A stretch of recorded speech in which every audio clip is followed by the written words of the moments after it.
John 20:24 to 29. Now Thomas, also known as Didymus, one of the 12, was not with the disciples when Jesus came. So the other disciples told him, "We have seen the Lord." But he said to them, "Unless I see the nail marks in his hands, and put my fingers where the nails were, and put my hands into his side, I will not believe." A week later, his disciples were in the house again, and Thomas was with them. Though the doors were locked, Jesus came and stood among them and said, "Peace be with you." Then he said to Thomas, "Put your finger here. See my hands. Reach out your hand and put it in my side. Stop doubting. Believe." Thomas said to him, "My Lord and my God." Then Jesus told him, "Because you've seen me, you have believed. Blessed are those who've not seen and yet have believed." Do you know that last reading always gets me? Thomas. And I'm not going to believe unless I can see the evidence for myself. I'm not going to believe until I can put my fingers in those holes, my hand in his side. And do you know how many people say similar things today? Not the macabre bit about putting fingers in holes and hands inside, but I'm not going to believe the resurrection. I'm not going to believe all kinds of things until I can see it for myself. I've got the evidence in front of me. Well, the words of Jesus to Thomas still apply today. Stop doubting and believe. So that's what I want to say to you today. Stop doubting and believe. I want to speak to you for a few minutes about the resurrection of Jesus. It happened. It happened. The tomb is empty. Jesus most certainly rose from the dead, and he's alive today. Just take you back to that first reading at the beginning in Acts chapter 10, and just look at the tone of Peter's speech in the house of Cornelius. He says in verse 37, "I'm sure you heard about the things that happened in Judea and Galilee after the baptism that John preached." John.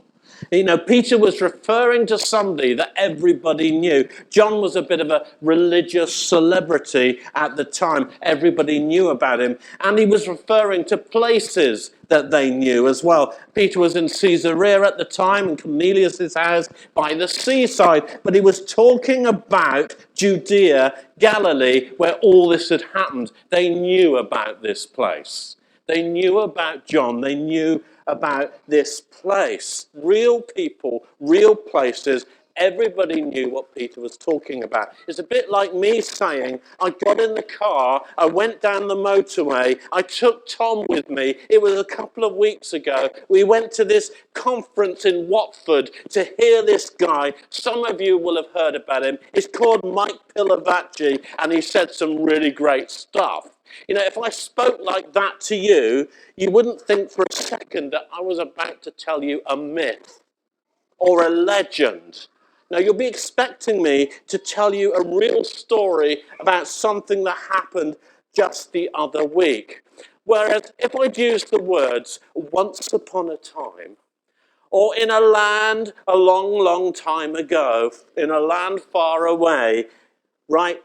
Then in my tone, you'd have known straight away that I was speaking in the language of myth, the language of legend and story. Do you get it? Of course, mind you, I love myths.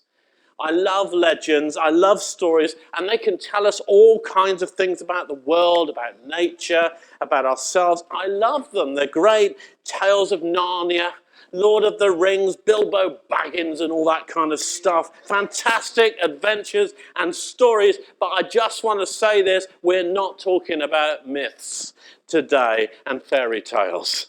We're talking about the resurrection of Jesus, and it's no legend.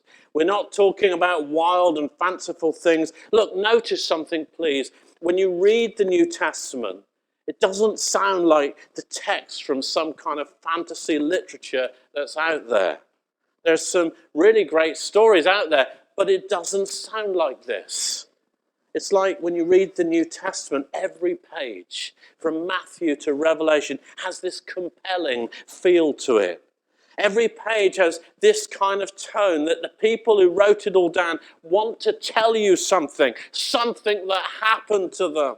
Something that was so extraordinary, something that was so surprising, it knocked them off their feet and sent them around the world to go and tell everybody that they could the extraordinary thing that they'd witnessed, and this incredible person they knew who rose from the dead. And another hint of this ring of authenticity is in Acts chapter 10 again.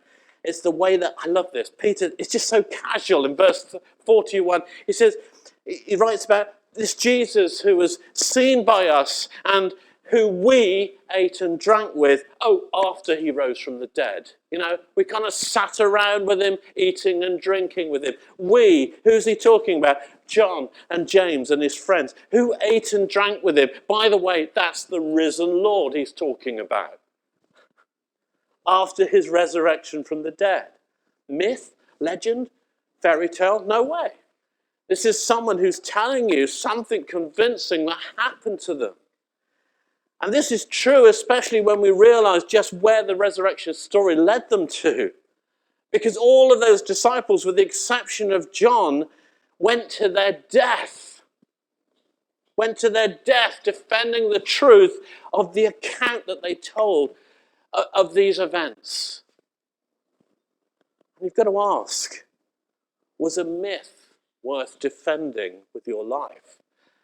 Was a wildly concocted story by some desperate, disillusioned disciples worth dying for, unless, of course, it was actually true? C.S. Lewis, one of whose academic specialities was the study of mythic language, said once, those who say the Gospels are mythic haven't read many myths. The New Testament just doesn't sound like that. The resurrection account just doesn't read like that.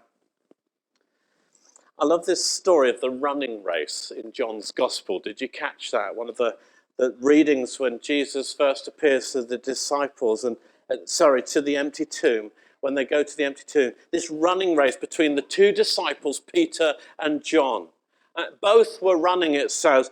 John's writing, by the way, but he says the other disciple, referring to himself, reached the tomb first, just so that you know it's in the Bible for all time. I won.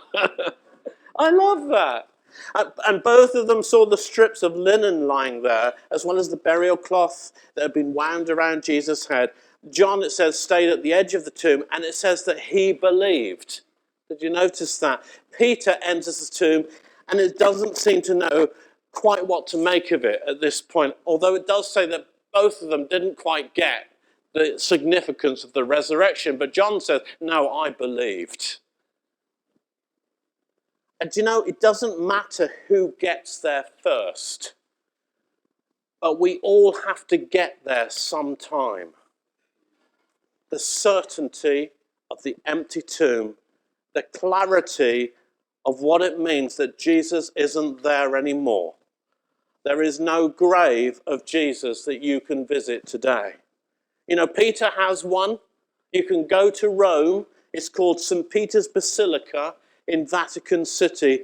And the bones of several other disciples can be found there and in other places too. But Jesus has risen. And his body has never been found. And it wasn't just those first disciples that had the opportunity to meet the risen Lord. There were many other eyewitnesses too. Over the next few months, Jesus appeared on 11 separate occasions in his resurrected state. And on one occasion, more than 500 people were present at the same time and saw Jesus. And last of all, he appeared to Paul, who, by the way, also died for his faith. And so simply, that's what I want to say today. The resurrection happened. The tomb is empty. He is risen. and he's alive today. And this is the reason for our hope, and this is what Easter is all about. Amen.